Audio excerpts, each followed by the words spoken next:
register as homeschoolers, and we don't. So, Yeah, VLAX it's a public school. right, So, you know, if they're attending an online certified school, it's the same as attending a public yeah. school. But I think VLAX needs to do a better job explaining this. And because I don't think it's just a department issue. I think it's a VLAX issue where VLAX needs to do, well, just a better job explaining the relationship between VLAX and public schools and VLAX and homeschoolers, or VLAX and private schools for that matter. Right, well, I think the people I talked to, the misunderstanding they had is they thought if they were doing an online school and the child wasn't physically in the school, then they were homeschoolers. That's Right. what I've heard. No. Yeah, And that's not so. right. But people need to know this, you know.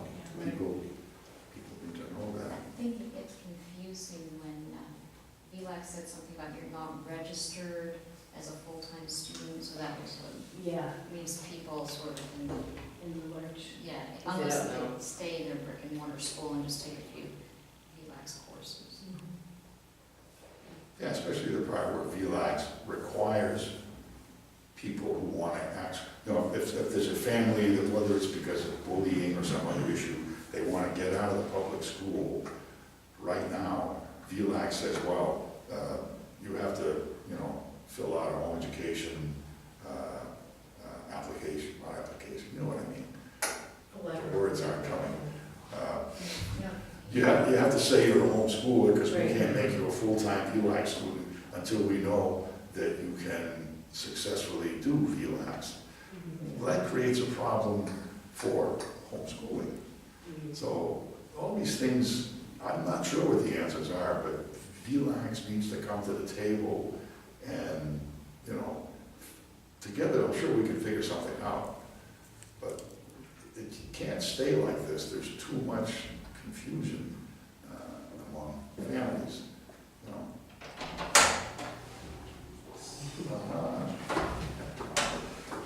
Anybody else have anything on this VLAX?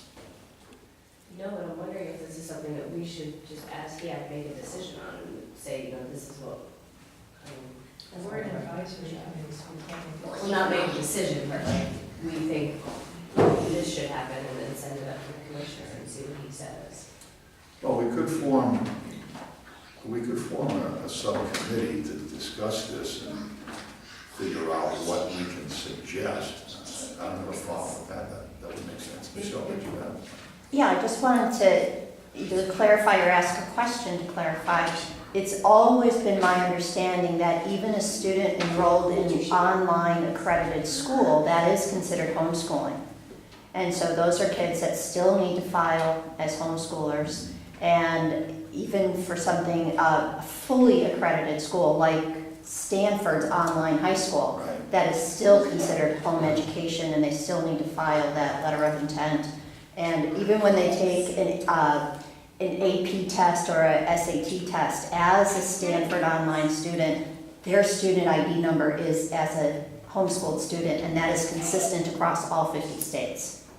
Yeah, but that's a bit different than Yeah. the VLAX situation. Oh, absolutely, but there was a comment about kids who are taking online classes and not in a brick and mortar school, and if that qualifies. Yeah.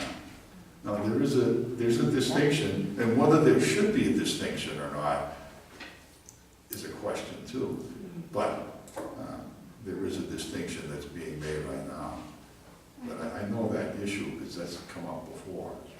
My thought was if the commissioner just created I don't know how it would work, but if the commissioner just created a grace period for the students leaving the public school and entering VLAX, if there's, I don't know how many months are required, whether it's 90 days for VLAX to prove their testing, to see if you're allowed to join full-time, but if there was just a 90-day grace period or whatever it was in that transition, it would solve all problems. Yeah, I thought of that too, because that would occlude, then you would need this, you gotta file a homeschool notification. The problem is the way the law reads, you've got to be able, whatever you do has to actually comply with the compulsory attendance statute. But, But I would argue taking one class, having a 90-day grace period or whatever it would be in compliance because your intent is to become a full-time student. yeah. No, that's, You know, and it just seems like it's simple. yeah. It's a pretty simple recommendation. But that's something, Painlessly. we'd have to have input from, I've seen some students, the high school students who are enrolled in high school and parents want to start to do homeschool instead, or do some kind of different, I'm sorry, they don't want to do homeschool, they want to do VLAX, because they don't want to homeschool, but they want to do something different. So they've had the student do that one VLAX class while still enrolled at the high school, get it done to show that they can manage it, and then enroll them full-time. yeah, if they want to stay in school, there's no problem. The problem comes in with parents who want to get the child out of school now. Right, right. Those are the ones, those families are the ones Yeah. that there's a problem because they don't really want to homeschool. So right now the burden's on them, Yeah. to come up with some interim. Well, they're mechanism. taking that one Solution class, until right, they can until they can grow. accept it, Yeah. yeah. Would it be worth having a conversation with VLAX? Yeah, Because maybe VLAX could offer that period, Yeah. instead of it having to come from the DOE. right. The different groups, we need some input, obviously from VLAX, but from the school, somebody representing the school. So we have somebody that knows what each group has to deal with. What are their responsibilities that they can't just, oh, well, we don't have to do that, don't worry about it. There's some things you're stuck with that you have to comply with. And that's what we have to make sure that whatever solution we propose will fit the different responsibilities of the people involved. But, is there someone who would like to be on this subcommittee? Because we need to contact VLAX. Without them, it's not going to do any good. But, and we don't necessarily have to have tons of meetings, okay? I think a lot of this can be done online. We'll have to sit down face to face, once or twice in the course of it. But I don't want to ask people to commit to like weekly meetings or something like that. Nobody has time for that. Would it be helpful, since VLAX is in the building right next door to me? Would it be helpful? That's what They're on one campus, right, where our central office is.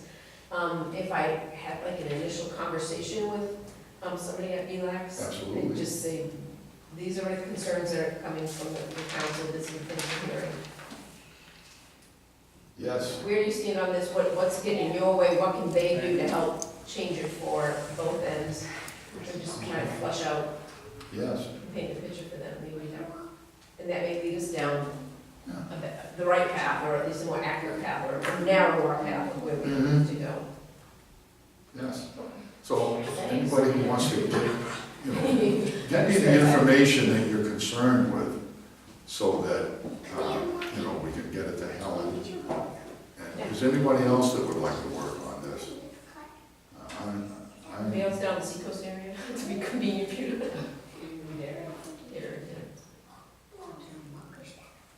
I'm willing to work with you on that too. Your contribution will be quite valuable. Anybody else? I don't know how you think, not a sequence, but you get to a point where you need a formal meeting. Sure, yeah. Okay. So right now, the subcommittee is Mike, Helen, and I. The subcommittee remains open for other people. So you want me to contact them initially and just kind of flush out a few things, and then I'll get back to a whole. Yeah, let's get, well, you probably, you're more familiar with this stuff than I am, so the things you heard mentioned today, you probably remember well enough, so. Yeah, I mean, no.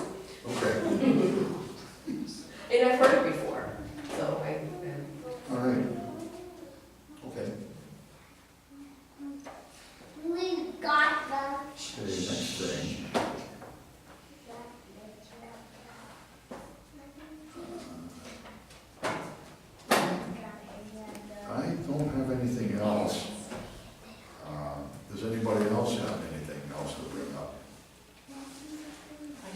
ask a question when I'm saving it, and to make sure all the business was done. So, going back to Michelle, when that person called me who wasn't a VLAX, didn't have a child in VLAX, but was sending it to another, he didn't tell me what, he said it was an online certified high school, it wasn't VLAX. So, I told him that I thought that, I referred him to the Department of Ed, I told him to talk to Ellie and get a letter stating one way or the other, because she was the actual authority in this, but I told him I thought that if the parent was doing less than 50% of the instruction, say they were doing 100% of it online through a certified high school, that they would actually be considered, they wouldn't be considered homeschoolers. That was what the way my thinking was working, is they were doing, if the kid was doing all their classes online through certified high school, then the parent was doing less than 50% of the instruction, so that's why they wouldn't be considered homeschoolers. Yeah, no, the thing with the 50%, it's no place in the law. Right, I remember you saying that. That was just like a rule of thumb Oh, okay.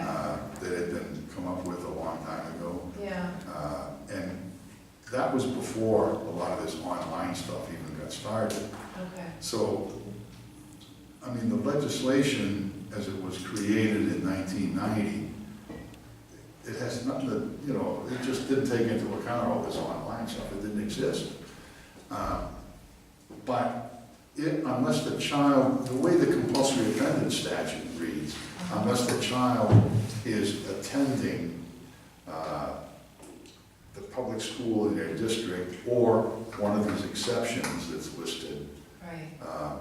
they're not fulfilling compulsory education. Okay, so online school isn't listed in that list? No. Oh, okay. No, so that's the. See, I would kind of argue with that, because if they're enrolled in I was a gonna say private that. school, like not just taking classes, but they're enrolled, then they are in compliance with the Yeah, rules. well, no, that argument's been made, but the problem is The law has. the way the law is currently interpreted, if you're not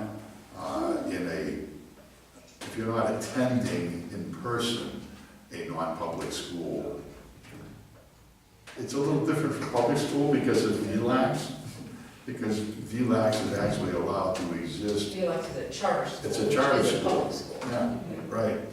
That's the difference with charter schools, I'm still on. Because I don't know, I guess I was thinking of an online, certified online school as being comparable to a private school. Yeah, I mean, philosophically, what's the difference, Right. okay? But statute is what That makes governs sense it. to me.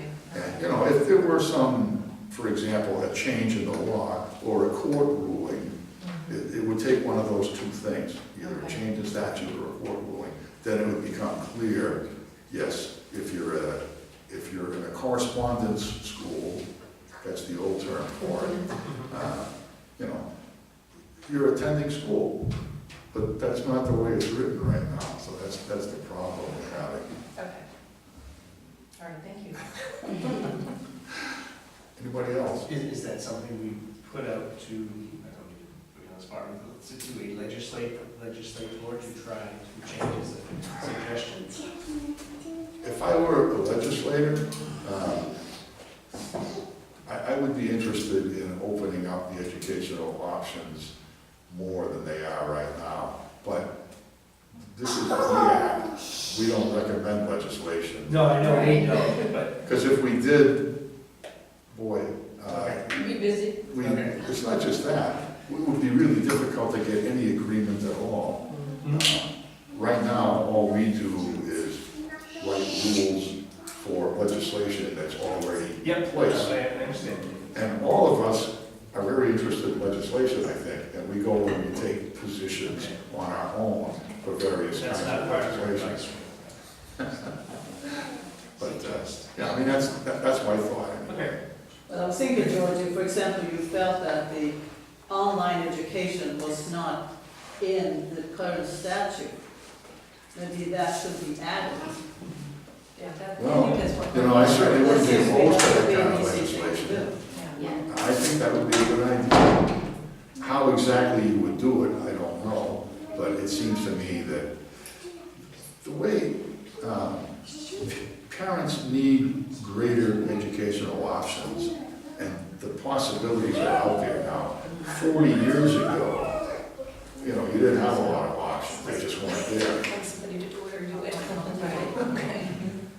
So, anyway, interesting thought. Does anybody else have anything that they want to bring up? I wanted to visit what Commissioner Edelman was saying about the technical advisory we're trying to push through and how he would like us to research the consistency between the statute and the rules and maybe pull the rules back to match the statute. I'm not exactly sure which statute he was referring to. Well, 193A, Oh, okay.